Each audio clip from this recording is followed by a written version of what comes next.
Aloha, y'all.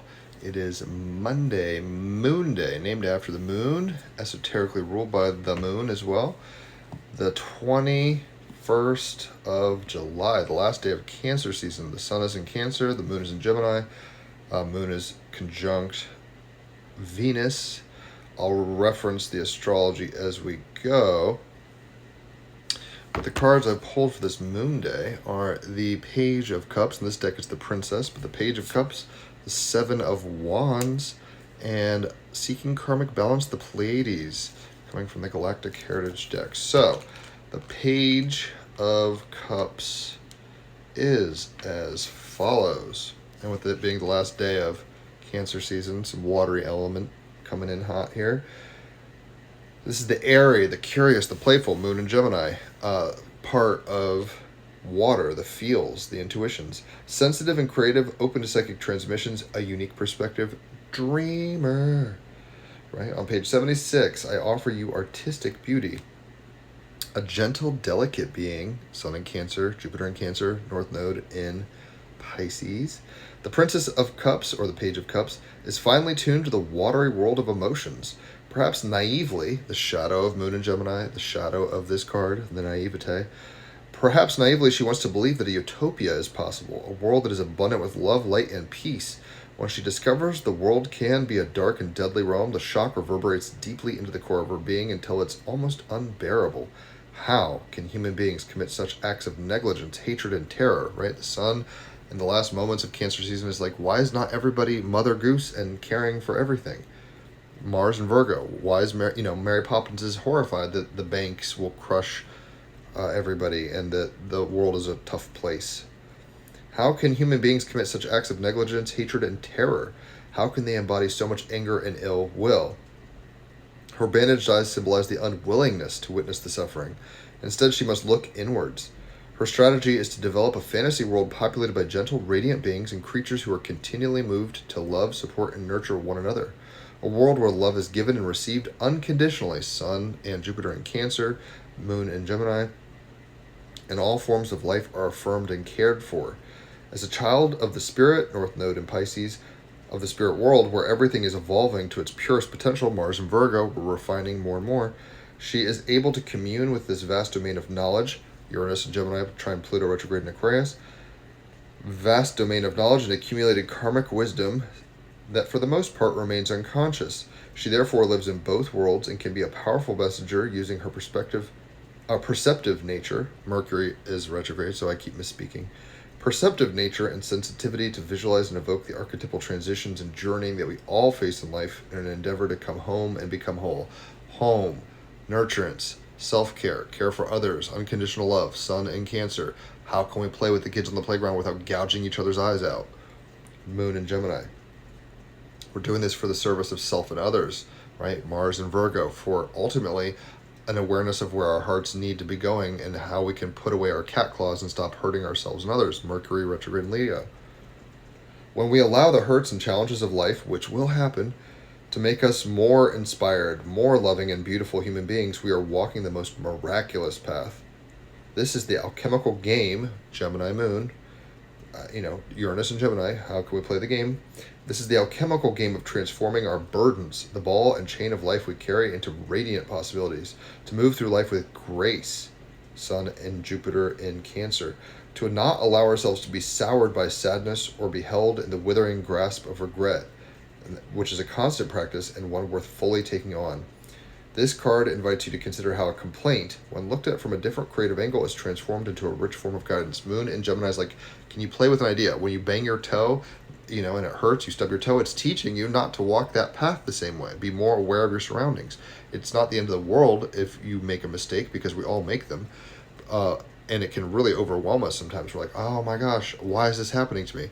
Because we're playing in a dream, and the dream is going to react both positive and negatively. Yin yang forever, right? And ultimately we have to get a bird's eye view of that and understand creatively that we're playing in a dream and we're going to have consequences to our actions. But so it's about being open and fluid and flowy and creative and celebrating that. But there's a naivete where it's like, everybody on the playground is my new best friend until somebody punches you. So standing up for yourself and having boundaries. Seven of Wands. It's a definite balance here. If you're a wand, you're a fire sign. So you are an Aries, a Leo, or a Sagittarius. This is the wands of action. And zealousness. On page 114, the Seven of Wands. I will not give. You shall not pass. Protect and defend your own vision. Learn to stand your ground. Strengthen your resolve and deal with the challenges you face head on, right? Like we said in this card, she covers her eyes and says, I can't handle the truth. It's too hard. It's too difficult. I'm going to fantasize and imagine.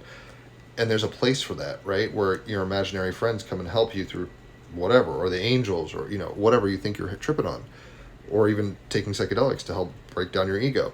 But at the same time, it's like you're going to have to build a shell and not just be a jellyfish tossed in the sea of life. You're going to have to build a shell and learn how to swim and define what your experience needs to be for you. There's a balance here. Seeking karmic balance, the Pleiades. There's a balance between, loving. Like, unconditional love doesn't mean no boundaries. There are boundaries within unconditional love. Playing with others means there's rules to the game that you can maybe bend and break and transform. But you see what I mean? It's like you don't want to just be caught adrift and lost in the sea of meaninglessness. But at the same time, you can't just be so rigid that you're like, this is the only way there is. It's a balance. It's a yin-yang. So on page 102, number 63, the Pleiades, seeking karmic balance. As a fourth to fifth density species in this era, Pleiadians are now experiencing a higher spiritual awakening. They recognize their past imbalances and have gained a sincere intention to balance karma by recognizing that all things happen for a reason and learning from their choices. This card encourages you to do the same. Pleiadian guide is most likely assisting you with this. Take an honest look at your repeating challenges and know that karma is at work. Mercury retrograding in Leo. How are you living your life? How are you expressing your truth? What is your truth? What turned your heart on? Maybe the same flavors don't hit the same way anymore. Maybe there's new adventures you need to seek, but it's outside of your comfort zone, right? These obstacles are gifts to help you move to the next level of your growth. Embrace them and open to the lessons they are teaching you. So this card refers to a time in which the Pleiadians matured as a species. They learned the lessons of the past and became committed to helping other younger species avoid making the same mistakes that they did in their past. Sun in Cancer, Jupiter in Cancer, Moon in Gemini, Mars in Virgo. How can we be of service? Kindly, because we want to be kind to ourselves, and if we could teach our younger iterations of ourselves how to play the game a little more effectively, wouldn't we? This is one of the many reasons they interact with humans in the present. Perhaps you were a Pleiadian in an ancient past where you were younger and you're now balancing that karma. Perhaps you have connection with a Pleiadian being from a mature present era who is working with you now by giving you wisdom and guidance. Look to the other cards for clues. It may also be possible that you're balancing karma in general and your soul desires to stop repeating old patterns from the past. With Uranus trining Pluto in Aquarius, we are checking out the world and saying what ideas resonate, what doesn't resonate anymore. With Mercury retrograde in Leo, it's like, who am I? What am I doing? We want to stop repeating old destructive patterns. Always remember that wisdom neutralizes karma. For in gaining wisdom of the lesson from the past, future actions are made from a conscious place, and this is the ultimate way to balance karma. So how do we come into a wisdom? Through integration. We can't just be naive and say, nothing will hurt me ever. I'm Peter Pan. I'm gonna fly. It's like Captain Hook lost an arm. He used to be like you, and Peter Pan has to differentiate himself from Captain Hook, right? So it's a matter of dreaming big, but also having boundaries, and that's what a balance of karma looks like. So if this has made sense, obviously like it, share it, whatever's clever, leave a tip, holler for a reading. 3 hours of astrology is $150. An hour of cards is $50. If it's your birthday, it's half off on either or both. And if you refer somebody to me, you get half off on cards yourself. Today's podcast will be a lot of fun with a PhD in consciousness, essentially. Arabella Theus. I'll put that in the comments, the link for today's earlier Team Rabbit Hole episode. It'll be episode 321, I think. Whole lot of episodes, so check it out. Go down the rabbit hole. And yeah, I hope you enjoy your moon day, sensitively alchemized, knowing that everybody's walking each other home, but we're all going to learn very different lessons. Red is not green is not blue, and yet the rainbow is. So, on that note, enjoy your moon day, and I'll catch you all on the flip side. Adios.